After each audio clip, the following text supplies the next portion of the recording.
Muy buenas noches a toda nuestra audiencia. Estamos en este momento dando inicio a probablemente una nueva era en la transmisión del conocimiento y en la contribución de la evolución del derecho administrativo costarricense. La coyuntura del COVID-19 ha empujado en alguna medida, a veces no hay mal que por bien no venga, y en este caso nos ha empujado a promover este tipo de actividades mediante el sitio Derecho Administrativo Costarricense en este momento en vivo. Transmitiremos la primera charla de un ciclo de charlas en el tema del derecho administrativo global. Hemos pensado que es una buena ocasión para empezar a transmitir a la comunidad costarricense y más allá de nuestro país esta noción en formación eh, originada inicialmente en la doctrina norteamericana, tomada un poco por la doctrina italiana y luego alemana, y que al día de hoy está apenas, repito, en formación. Esta idea del derecho administrativo global requiere estudio, requiere comprensión y requiere evaluación. Y el Foro Derecho Administrativo Costarricense ha creído necesario que empecemos a partir de ahora con charlas sobre ese tema. La charla del día de hoy estará a cargo de don Jorge Leiva y será una charla introductoria en la que hará una exposición de las dos manifestaciones que a la fecha se presentan en lo que al derecho administrativo global se refiere y su conceptualización. Le doy la palabra de seguido a quien nos hace posible esta transmisión y quien ha permitido que de ahora en adelante, con su colaboración desinteresada, se puedan llevar a cabo estas actividades que al día de hoy inician, pero que continuarán tanto como nos den las fuerzas y de seguro todo gracias a nuestro colaborador moderador de este sitio. Así que le doy la palabra para que le transmita a toda nuestra audiencia el porqué de nuestro foro, cómo funcionaremos y las actividades que siguen en adelante. Muchas gracias. Muchas gracias, don Aldo. Buenas noches. Bueno, primero tengo la oportunidad de compartir con dos grandes personas inicialmente acá, digamos, en este proyecto, como lo mencionaba Aldo, y yo creo que, bueno, es una gran oportunidad y yo creo una proyección que estos dos grandes señores están haciendo por el derecho administrativo costarricense y con el cual estoy teniendo la oportunidad de compartir y poder brindarles y ayudarles en esa colaboración para fomentar esta participación y este desarrollo del derecho administrativo en estos sitios tecnológicos. Bueno, estos días atrás, como lo mencionando, se van a hacer un conjunto de conferencias para referirse en el tema inicial de derecho administrativo global, en donde el día de hoy vamos a iniciar con la exposición del doctor Jorge Leiva Poveda, a quien le daré la palabra y él nos va a referenciar sobre el tema de derecho administrativo global y derecho administrativo internacional. Entonces, a partir de esta situación, la dinámica, le daremos la palabra a don Jorge y al final, para aquellos que estén escuchándonos en vivo y tengan alguna pregunta, le podremos canalizar las mismas al doctor Jorge Leiva para que nos dé las soluciones. Entonces, le cedo la palabra al doctor Jorge Leiva para que dé inicio con su exposición. Muchas gracias, don Aldo. Muchas gracias, don Marco. A todos y a todas las personas que nos acompañan.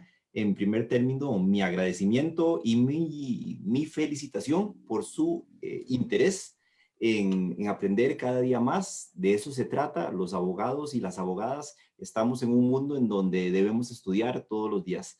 Para iniciar la presentación de esta noche, voy a compartir la presentación que preparé para esta charla que como lo señalaba don Aldo, es una introducción. Vamos a hablar durante algunos minutos sobre estas nuevas ideas que nos encontramos en doctrina cada vez con más frecuencia del derecho administrativo global y del derecho administrativo internacional, el primero forjado a finales de la primera década de este siglo y el segundo pues nacido un concepto también en construcción que aparece y empieza a discutirse de manera concomitante, solo que se da primero en Alemania, en Francia y en Italia.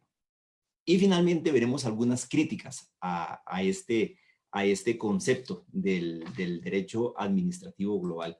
Es importante para iniciar este conversatorio que espero que tengamos y que vamos a profundizar las próximas semanas con verdaderos expertos y expertas en muchos de estos temas que hoy yo espero simplemente dejar presentados.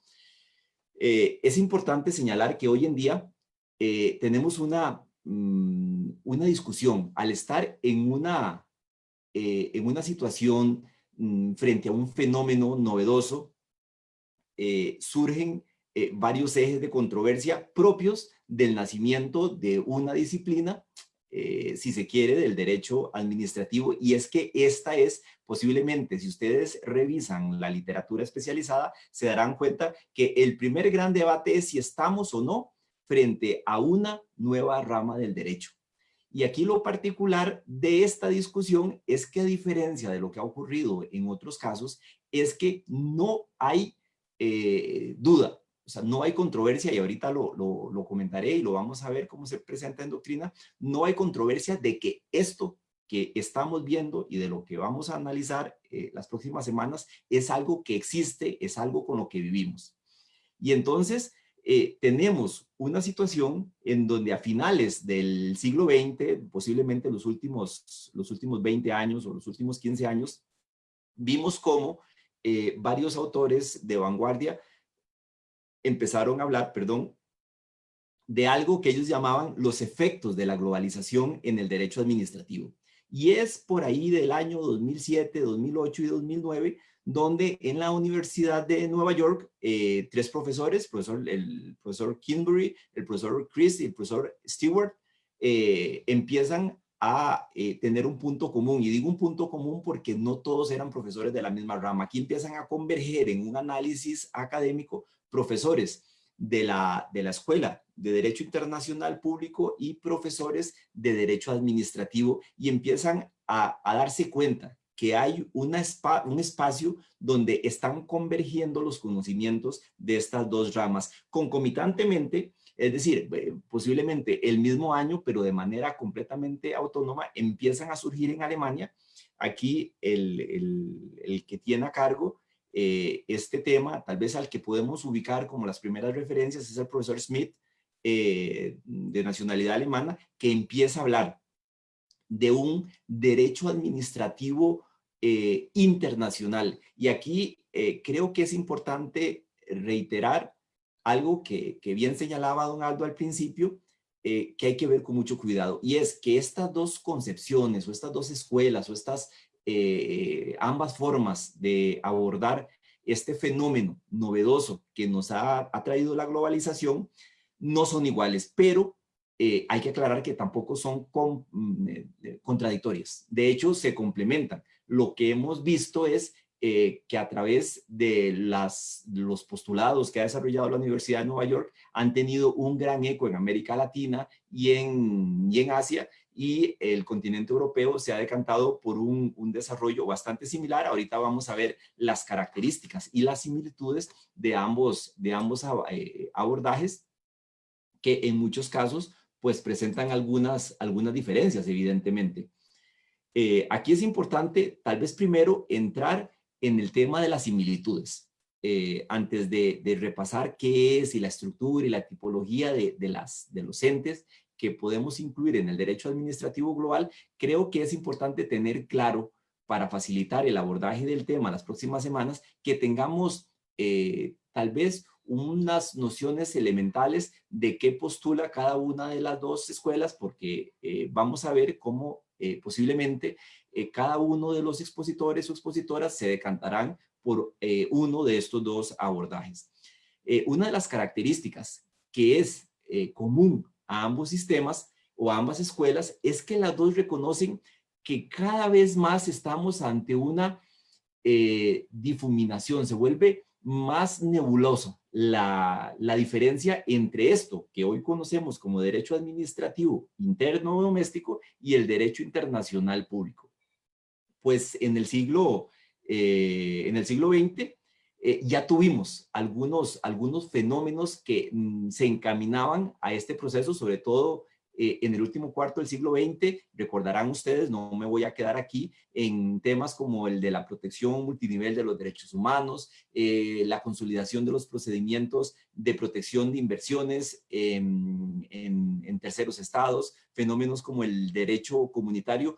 Todos estos procesos nos llevan a que la doctrina empiece a hablar de una internacionalización del derecho administrativo. Y este proceso de internacionalización del derecho administrativo lo tenemos que entender como la exportación de institutos clásicos del derecho administrativo, como podrían ser el debido proceso en procedimientos no jurisdiccionales o el debido procedimiento, según el autor que ustedes lean, o estándares de motivación, por ejemplo, de resoluciones y actos de administraciones supranacionales, o también la exportación de institutos nuevos, incluso en el derecho administrativo.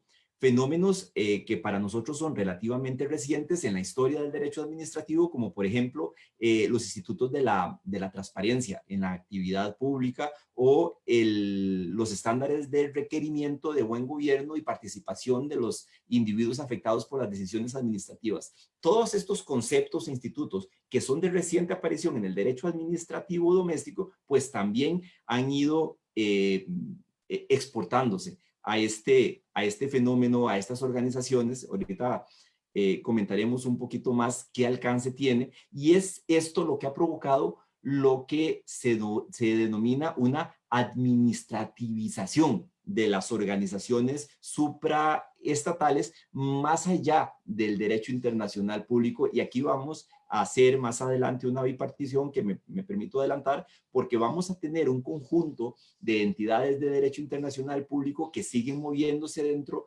de esto que conocemos con claridad como derecho internacional público, y además vamos a tener un conjunto de unas administraciones que se mueven en algo que ambas escuelas denominan espacio administrativo global. Este espacio administrativo global es esta zona gris, que es donde estaría ubicado de existir esta nueva disciplina que podríamos denominar derecho administrativo internacional o derecho administrativo global.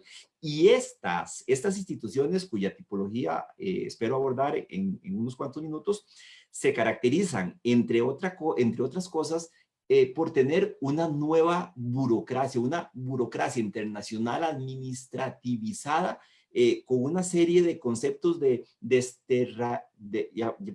esta palabra me cuesta, desterritorialización o internalización o globalización del derecho administrativo según las corrientes que ustedes quieran. Ahora, aquí me gustaría hacer también algunos apuntes respecto de las diferencias o de las particularidades de ambos planteamientos, sin perjuicio de que más adelante logremos contar con la participación de verdaderos expertos nacionales y extranjeros en estos temas. Y es que cuando hablamos de derecho administrativo global, esta tendencia arraigada en el derecho anglosajón, veremos que tiene como una de sus principales características que es un abordaje muy pragmático del fenómeno de este espacio administrativo global, y se nutre en gran medida de ciencias más allá de las ciencias jurídicas. Por ejemplo, aquí hay un gran abordaje interdisciplinario a cargo de las ciencias políticas y de la economía. Y es a partir del enlace de estos elementos que se logra hacer un abordaje metódico de este instituto. Por su parte, el fenómeno o el enfoque que se hace en Europa es más propio del abordaje jurídico de los sistemas del derecho continental, y aquí encontramos,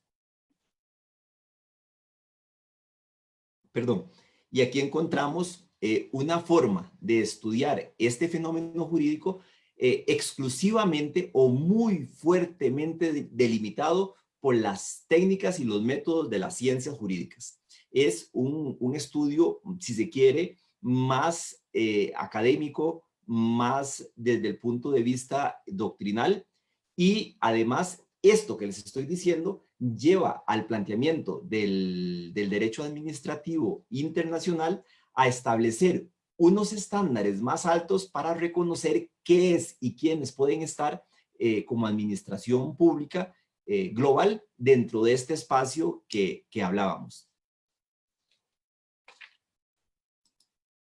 Bien, aquí ustedes van a ver en esta diapositiva, evidentemente no estoy haciendo una lista taxativa, sino que aquí logré sistematizar un conjunto de temas que pues he tratado de ir extrayendo de diferentes lecturas de ámbitos en donde primero tenemos un abordaje, si se quiere, un abordaje regional, y posteriormente tenemos un abordaje ya más allá de las regiones. Y entonces vemos cómo temas como los mercados financieros, la energía, la seguridad, la propiedad intelectual, el comercio de productos y servicios, evidentemente transnacional, aspectos como la situación de los refugiados y el asilo, la inversión extranjera, los temas de la alimentación, evidentemente en este momento es lamentable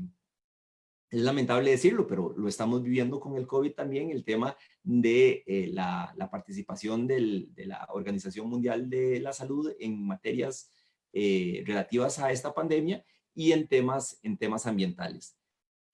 Dicho esto, iniciemos con una precisión. Vamos a hablar de esto que podríamos denominar, para efectos de este estudio, teniendo claro las diferencias que acabamos de apuntar, vamos a hablar genéricamente de un derecho administrativo global. Ruego que siempre mantengamos en la mente la precisión dogmática que hice hace algún momento de las escuelas. Sin embargo, para claridad y no estar haciendo reiteración de esta precisión, hablemos por ahora de derecho administrativo global en sentido general. Y es que la primera precisión que tenemos que hacer cuando hablamos de derecho administrativo global es que aquí estamos ante un conglomerado, es decir, no estamos ante un sistema de derecho internacional, ante una administración pública supranacional. No estamos ni siquiera ante un conjunto de sistemas o un conjunto de subsistemas, como podríamos ver en el derecho internacional público que funciona la Organización de Naciones Unidas, un gran conjunto de subsistemas, pero ordenados en un gran sistema que denominamos Organización de las Naciones Unidas. No, aquí tenemos un grupo que lo que tienen en común es que funcionan a nivel superior, más allá de los estados, a nivel planetario, pero son procesos, en la mayoría de los casos, autónomos, donde se conjuntan diferentes capas con estados distintos de desarrollo, algunos con una participación más intensa de ONGs, otros con participación más intensa de individuos o superactores económicos. Más adelante hablaremos de esto.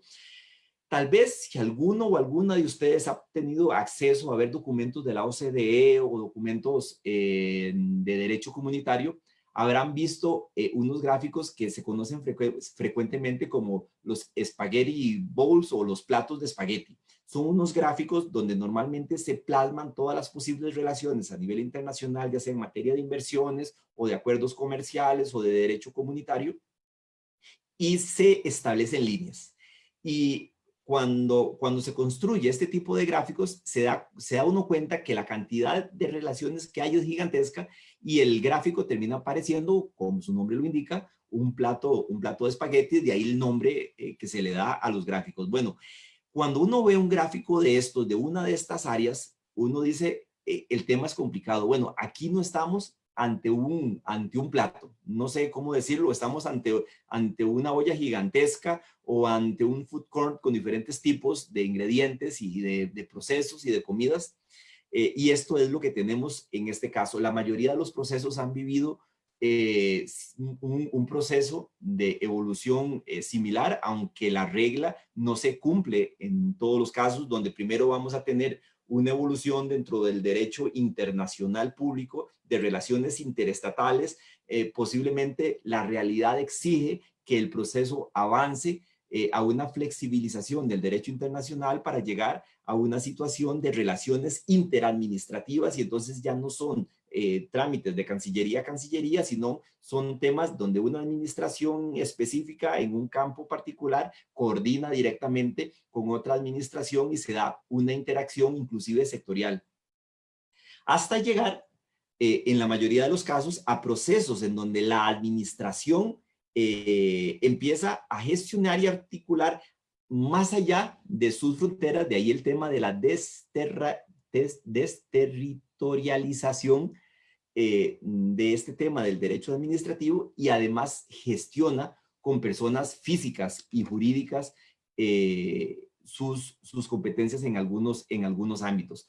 Aquí es importante tener presente que ya no estamos ante una interacción supranacional de derecho público o clásico del siglo XIX, en donde los únicos actores eran los estados. Tampoco estamos en este fenómeno que conocimos después como derecho internacional público contemporáneo del siglo XX, en donde ya el tema del derecho internacional público se abrió en cuanto a los sujetos, y de repente tuvimos la experiencia de empezar a hablar de un derecho comunitario por regiones, con sistemas de derecho administrativo más allá de las fronteras, todo el tema de la protección multinivel, que tuvo una explosión enorme en las últimas 2 décadas del siglo XX, y que lamentablemente, pese a que es un tema del siglo pasado, todavía tenemos algunos constitucionalistas bastante chapados a la antigua, rasgándose las vestiduras cuando tenemos un tema donde el Estado se somete voluntariamente a un sistema y después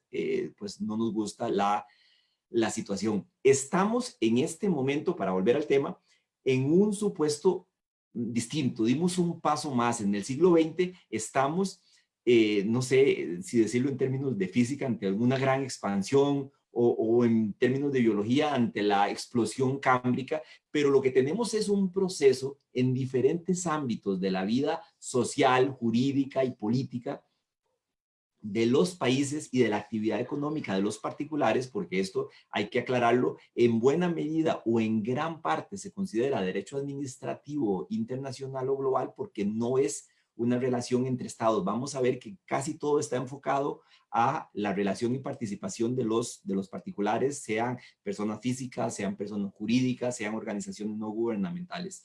¿Y cuál es la situación que se ha dado en estos últimos años respecto de la participación de los estados? Bueno, el primer gran evento que podemos ubicar es un microproceso en donde los estados empiezan a perder ese monopolio en la producción normativa de las regulaciones más allá de sus fronteras. Y entonces vemos de repente cosas que antes eran muy aisladas, vemos cómo empiezan a tomar fuerza, y me refiero al tema de la potestad reglamentaria o reglamentos más allá de las fronteras de aplicación directa en ámbitos internos o en temas específicos. Vemos cómo en un momento posterior los estados empiezan a perder el control político de varias de estas organizaciones, que se empiezan a emancipar. A ver, no estoy hablando de una revolución, lo que estoy hablando es que empiezan a tecnificarse de tal modo que no están sujetas exclusivamente a los criterios políticos de los estados a los que van dirigidos. Y es aquí donde, llegado a este nivel, surge el proceso en donde se rompe aquel esquema de los estados como destinatarios de los casos específicos o de los temas particulares. Y en muchos casos vemos cómo empezamos a tener la participación directa o el acceso de una serie de individuos u organizaciones a procesos que antes tenían que gestionarse, o en algunos casos todavía están en ese proceso, a través del Estado. Pues sí, evidentemente esto nos genera un problema de legitimidad democrática parlamentaria. Pero cuando veamos las críticas, al final vamos a ver este tema, que esto es uno de los grandes aspectos o de los grandes temas que se tratan de analizar en esto que hoy llamamos derecho administrativo global, aclarando siempre, y en esto insisten mucho las personas pues verdaderamente expertas en este tema, en cuanto a que decir solamente que estamos ante un proceso de proliferación de soft law o de derecho suave o derecho indirecto o de segundo nivel, como ustedes lo quieran ver, nos quedamos cortos con una afirmación de ese tipo cuando vemos la realidad de lo que viven las sociedades actuales con el tema de la globalización. Aquí les quiero presentar una de las tipologías o de las clasificaciones que a mí en lo personal más me gustan de esto que llamamos hoy derecho administrativo global. Esta es una clasificación que, les aclaro, está más cercana al derecho administrativo global que al derecho administrativo internacional, por la inclusión de la cuarta categoría, pero esto lo voy a hablar más adelante. Les quiero señalar que el primer grupo o el primer conjunto que podemos integrar de administraciones en este espacio administrativo global son las clásicas del derecho administrativo, no todas, esta aclaración la hice al principio, sino aquellas que han ido dando un paso más allá y por un tema de necesidad, de eficacia, de urgencia, del tema del que manejan, empiezan a tener una interacción directa con todos los actores de las sociedades. Y aquí les puedo poner, por ejemplo, los comités de trabajo los comités de trabajo del Consejo de Seguridad de Naciones Unidas, que empiezan a tener todo un sistema de sanciones más directas a individuos. Tenemos la situación, por ejemplo, del Alto Comisionado de Naciones Unidas para los Refugiados, quien tiene competencias directas para otorgar la condición de refugiado en ordenamientos internos o para administrar campos de refugiados en esta dirección. La Organización Mundial de la Salud tiene algunas atribuciones de actuación administrativa directa. Uno de los casos, o dos tal vez, de los casos que me gustaría hacer referencia en este grupo, recordando, como les decía, que no son todas las organizaciones o toda la burocracia internacional la que entra aquí, es el Grupo de Acción Financiera Internacional contra el Blanqueo de Dinero y el Banco Mundial, quien a través de una serie de programas como los estándares de buen gobierno o los estándares de buena gobernanza y una serie de procesos de participación de los sectores beneficiados o perjudicados en los países objeto de los créditos, permite una interacción directa.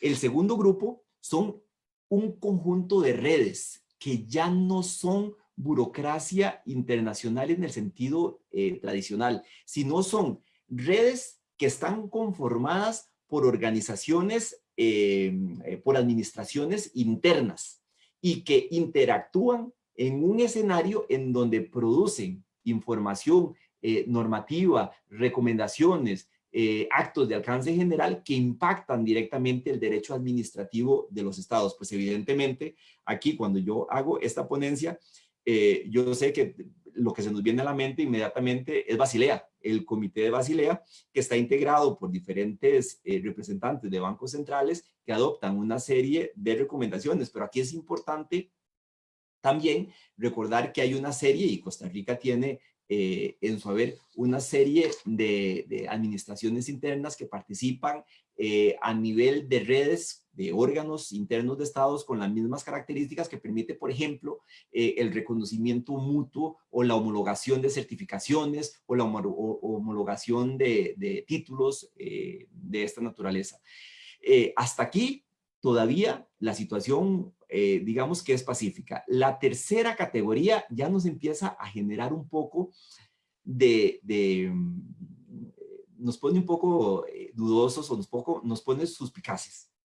La tercera categoría es lo que la doctrina denomina administración global híbrida. Y aquí estamos hablando de estas situaciones en donde se da una burocracia supraestatal integrada por sujetos privados y públicos en una misma organización. Y aquí, mire, ejemplos que tenemos de esto. El funcionamiento del Códex Alimentario por autonomacia es el que más nos ilustra este tema, el cual funciona en el marco del Acuerdo de Medidas Sanitarias y Fitosanitarias de la OMC, pero también tenemos, por ejemplo, lo podría decir en español, el ICCANN, la Organización Internacional para la Asignación de Nombres y Números de Dominio de Internet. Esta es una organización que, si bien originalmente era privada y en su esencia pues sigue siendo privada, el funcionamiento de la red ha llevado a esta organización a tener un comité gubernamental asesor en las decisiones que se toman, y este comité asesor se ha, ¿cómo decirlo?, se ha mezclado, se ha introducido en el funcionamiento de esta organización para garantizar la neutralidad. Y hasta aquí diríamos que todavía hay cierto nivel de acuerdo. El tema se nos complica más en lo que hace al derecho administrativo internacional cuando hablamos de las administraciones suprainternacionales o administraciones globales de naturaleza privada, que sí son reconocidas por la Escuela del Derecho Administrativo Global. Y es que estas son organizaciones de naturaleza privada que, cuando revisamos el derecho interno del lugar en donde se encuentran inscritas, pues son claramente organizaciones de derecho privado. Son ONGs en la mayoría de los casos, pero que la realidad de su funcionamiento, de su potencia, la eficacia, la resistencia de sus decisiones y la importancia para la actividad económica de cada país hace que estas organizaciones hayan evolucionado para adoptar en su seno de sujetos de derecho privado una serie de procedimientos regidos por las reglas del derecho administrativo. Y aquí les quiero poner, no sé, varios ejemplos. Les podría señalar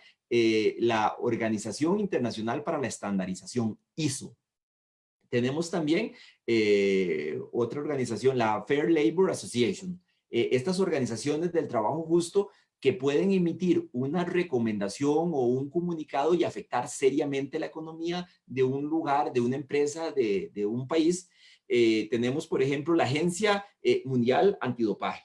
La Agencia Mundial Antidopaje es una organización no gubernamental que interactúa con una serie de sujetos públicos de derecho internacional o de derechos privados e impactan. Entonces, su relación, su funcionamiento en el derecho internacional son de tal magnitud que llevan a la burocracia de estas entidades a establecer procedimientos transparentes, resoluciones motivadas, garantizar el debido proceso, porque imagínense ustedes lo que puede ser que un país completo, que es una potencia deportiva, sea acusada de un dopaje internacional, de un dopaje gubernamental organizado, y esto lleve al país a quedar excluido de todas las participaciones internacionales, sean olímpicas o no. Esto es un tema que impacta directamente la economía, no solo de un país, sino de una región o de un país organizador, de unos Juegos Olímpicos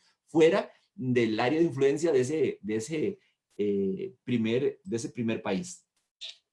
Obviamente, esto nos lleva a un segundo tema. Si tenemos todas estas organizaciones que están surgiendo, que están apareciendo, pues bien, las tenemos, y entonces empieza a surgir una duda. ¿Cómo las controlamos? ¿Quién va a ser el Poder Judicial? Miren, aquí creo que es importante hacer una precisión que se tenía que hacer cuando uno hablaba de derecho comunitario o cuando hablamos de derecho público más allá de nuestras fronteras. Y es que a veces a todos y a todas nos cuesta sacarnos este trinomio, pues sí, muy importante, tradicional, de la división de funciones en ejecutivo, legislativo y judicial. Aquí estamos en un esquema que está en construcción y tenemos que garantizar el funcionamiento objetivo de lo que tenemos a través de otras herramientas. Y entonces vamos a ver cómo aquí, en el estado actual de evolución de este espacio administrativo global, esperemos que el día de mañana nos permita la vida poder ver el surgimiento de un sistema o de un conjunto de sus sistemas que haga más funcional todo esto, una serie de mecanismos que en la práctica, como lo señalaba don Aldo al principio, se han ido construyendo. Y entonces de repente tenemos el caso de la Corte Constitucional de Bosnia, un caso muy famoso en donde hay una intervención de organismos internacionales que por derecho internacional están protegidos por una serie de inmunidades, pero a la luz de una serie de sucesos entra los tribunales domésticos, concretamente el Tribunal Constitucional, a hacer una revisión de regularidad jurídica de lo que estaba sucediendo, señalando que esos órganos, al estar ejerciendo funciones de naturaleza no internacional pública, sino de naturaleza administrativa, hay un tema de, pues de conveniencia. Tenemos además en Europa un conjunto de casos pues bastante interesantes, y es que en algún momento un conjunto de ciudadanos de ascendencia somalí, si no me falla la memoria, cuestionan ante el Tribunal de la Unión Europea la implementación, que creo que es Holanda la que está haciendo, de una serie de disposiciones ordenadas por el Consejo de Seguridad. Este caso es interesantísimo y evidentemente, imaginarán ustedes, hizo explotar las revistas y las redes sociales especializadas en estos temas. Sin embargo, el asunto pues no tuvo un gran desarrollo, siendo que el que reaccionó fue más bien el Consejo de Seguridad, que estableció una serie de mecanismos para que personas que se encontraran en esta situación pudieran de alguna manera en esa sede directamente gestionar la exclusión de esas listas. Tenemos también, y lo pongo aquí, la tesis del Tribunal Europeo de Derechos Humanos, quien en algún momento tuvo que abordar el supuesto de qué pasaba con las decisiones que eran originalmente de los estados, pero que por una transferencia de competencias a la Unión Europea eran asumidas por la Unión, y estas generaban algún tipo de lesión, siendo que el Tribunal Europeo tiene competencia o tenía competencia sobre los estados y no sobre la Unión Europea. Aquí el Tribunal Europeo de Derechos Humanos desarrolla una tesis muy interesante sobre la responsabilidad de los estados por la delegación de esas competencias. Y además tenemos, que hay que señalarlo también, un enorme progreso en lo que hace al autocontrol por parte de las organizaciones, de las propias organizaciones que se ubican en este espacio administrativo global, y de repente vemos cómo algunos procesos que originalmente eran procesos internos de verificación de la calidad del servicio, de auditoría interna, empiezan a permitir el funcionamiento o la intervención de terceros. Este es el caso, por ejemplo, del Banco Mundial, que tiene un órgano que se conoce como el Comité de Inspección del Banco Mundial, y funcionaba de esta naturaleza, y de repente empieza a escuchar terceros y empieza a oír las posiciones de la ONGs o de algunos grupos organizados internos de los estados sobre la situación ambiental, sobre la situación de derechos de las mujeres, de derechos humanos en general. O también tenemos, que es todavía más novedoso, la creación en órganos como Basilea, la OCDE o el GAFI, como lo hablé hace un momento, que estas instancias sí llegan a crear una serie de procedimientos administrativos con parámetros que para todos nosotros serían pues de derecho administrativo común y ordinario, para permitir este tipo de participación de personas afectadas por este tema. En cuanto a las críticas, para ir terminando esta introducción, vean, amigos y amigas, aquí cuando vayan a leer, yo rogaría que traten de separar lo que son críticas del funcionamiento de las organizaciones o del sistema, de aquellas otras críticas que van dirigidas a cuestionar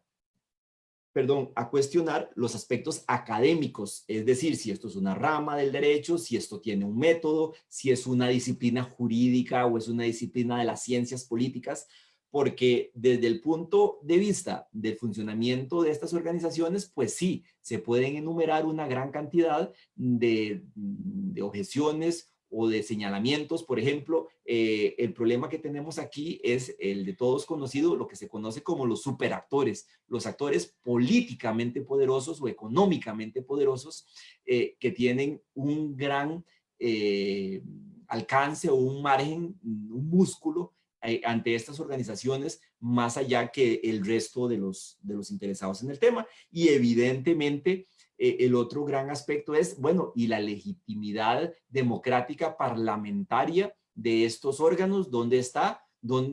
¿Cómo me veo yo? Ahí no hay un órgano creado por un parlamento que yo elegí y entonces no es mi representante la persona que está creando este órgano. Pues sí, efectivamente, esta situación se está dando, pero aquí esto es un proceso, como lo decíamos, en construcción.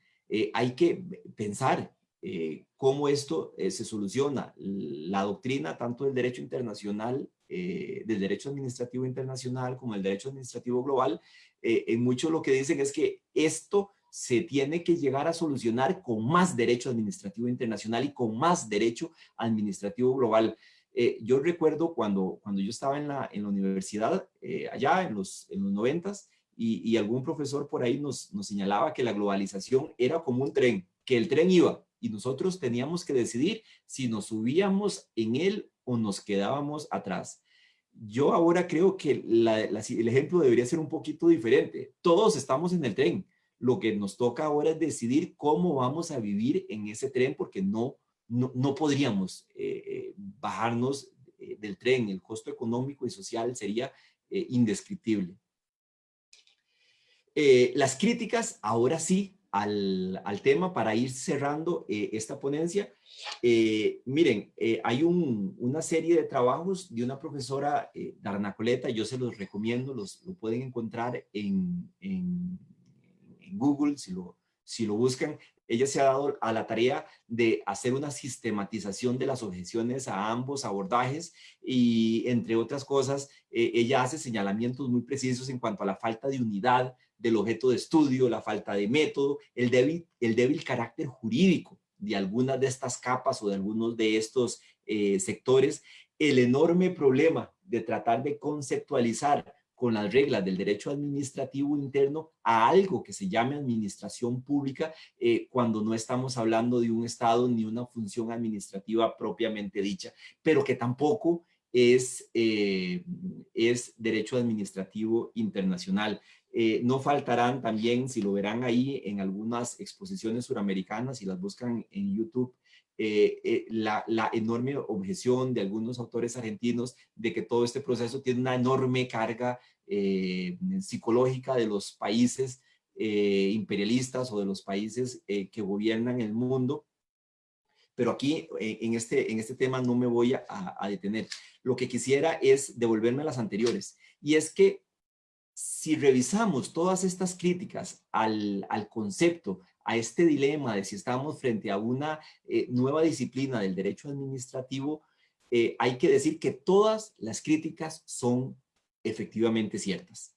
También es verdad que la propia autora y las fuentes de las que ella se nutre no controvierten que existe un espacio público global con todas estas características que hemos estado viendo.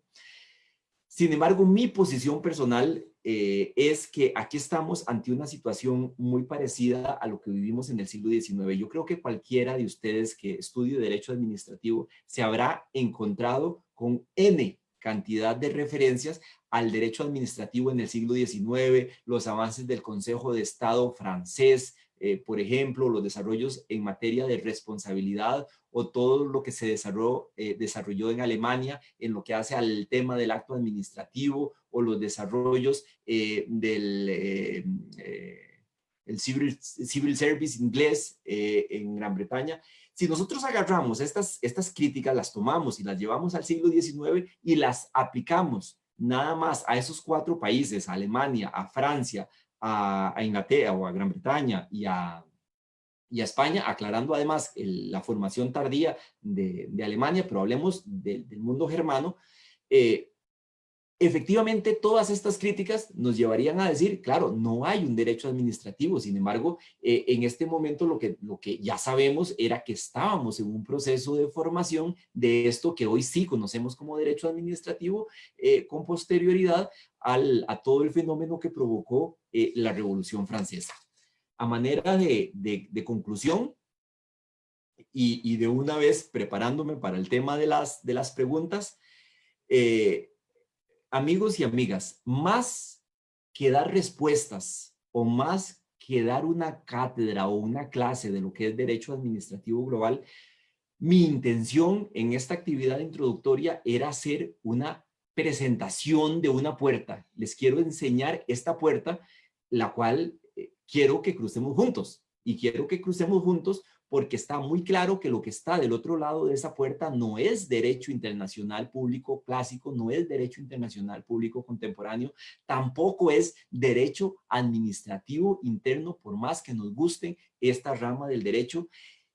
Y es que sabemos que del otro lado sí hay un espacio administrativo global. Ojalá, ojalá estemos en un momento de nuestra historia en donde este derecho o espacio administrativo global sea construido con aportes latinoamericanos. Creo que es el momento. En Latinoamérica hay hombres y mujeres con capacidad de trabajar este tema, jóvenes que pueden construir nuevas ideas y dar respuestas a muchas de las preguntas. Y con esto les agradezco su atención y estoy para servirles. Muchas gracias. Voy a cerrar la presentación.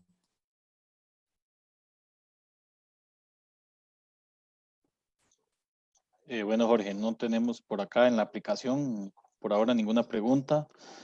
Nada más, digamos, bueno, ya concluimos en esta parte, entonces voy a darle la palabra a don Aldo a ver si él quiere hacer algún comentario o algo así, y si no concluiríamos. Adelante, don Aldo.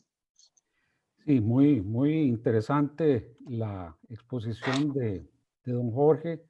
Yo creo que pues no, es la antesala de un debate que nos interesa desde este foro poner en la mesa del derecho administrativo costarricense y centroamericano. Ahí vi a don Carlos Navarro desde Nicaragua y amigos de El Salvador, que a todos nos toca.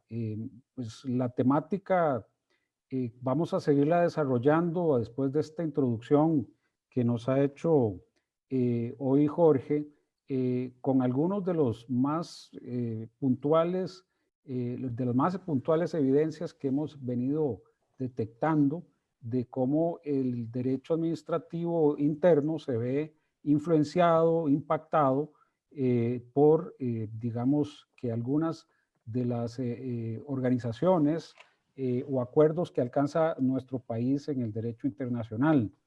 No es casualidad que la próxima exposición que vamos a ofrecer se relaciona con la entrada de Costa Rica a la OSD. Ya veremos con varias exposiciones cómo esto ha impactado, y con la exposición de don Ronald Saborío pues haremos, digamos que será el abrebocas de lo que esto significa y va a significar para el derecho administrativo costarricense. También vamos a comentar, me corresponderá a mí, comentar sobre cómo impactan los laudos arbitrales ante el CIADI en el derecho administrativo y en general, no solo los laudos, sino los tratados bilaterales de inversión que Costa Rica ha venido suscribiendo. Y también vamos a escuchar una exposición de cómo funcionan los mecanismos de solución de controversias comerciales o de inversión en los que Costa Rica ha tenido que ser partícipe con la colaboración de la funcionaria del COMEX que ha venido manejando esto. Esas charlas las hemos anunciado en el sitio, y creo que para empezar, porque como es una noción, como bien dice Jorge, en formación, estamos apenas empezando.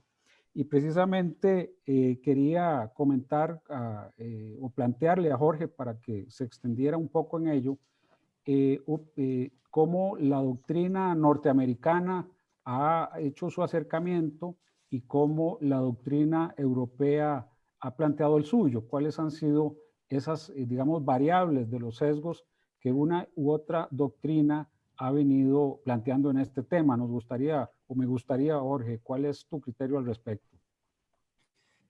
Gracias, don Aldo. Lo que le voy a decir es mi opinión de lo que he leído de varias pues de publicaciones de ambos grupos pues de profesionales que han desarrollado el tema.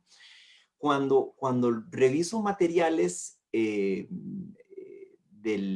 sobre todo de la Universidad de Nueva York, que son los que han hecho una gran cantidad de publicaciones. Hay muchos artículos publicados en Asia, pero en español y en inglés. Ellos se han dado a la tarea de difundir su esquema de abordaje del tema en Asia, posiblemente por un tema económico, siendo que allá hay muchas economías de interés del sistema económico. La sensación que me da es que esto que se señala del abordaje práctico es más que evidente. Este abordaje económico es un abordaje de la realidad, es decir, el tema de reconocer que existen poderosísimas administraciones privadas que sí toman decisiones es algo que sorprende mucho cuando uno hace un abordaje desde una formación del derecho continental como la nuestra. A veces echa uno de menos un poquito más el abordaje académico o la rigurosidad en el análisis de la norma o encontrarse tal vez un poco el fundamento. Ellos, en muchos de los casos, parten de que ellos son porque pueden serlo. Es decir, cuando los estados reconocen la capacidad que tiene la Organización Internacional de la Estandarización para afectar la economía de una región, valorando los parámetros de las certificaciones de las empresas para efectos de exportación, esto es algo que ellos dicen, bueno, lo pueden hacer y hay que regularlo.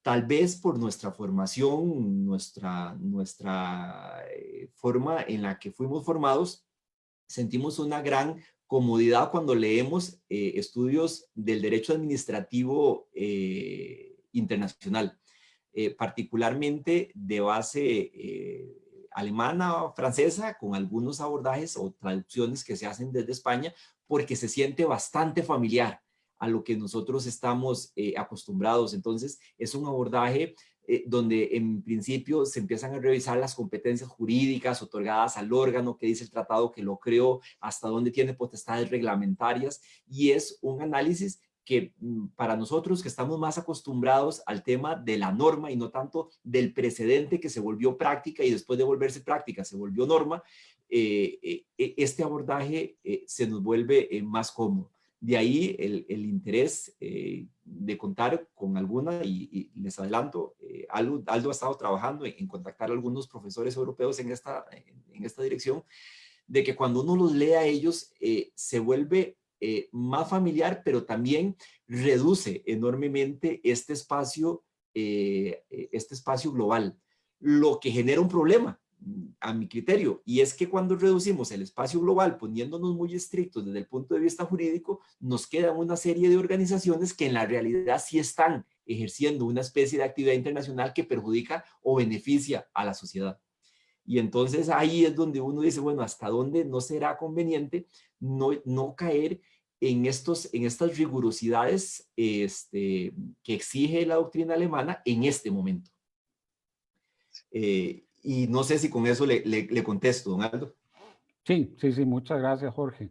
Sí, efectivamente, digamos que la noción esta que hemos comentado hoy del derecho administrativo global se lanza en la Universidad de Nueva York por un par de profesores de allá.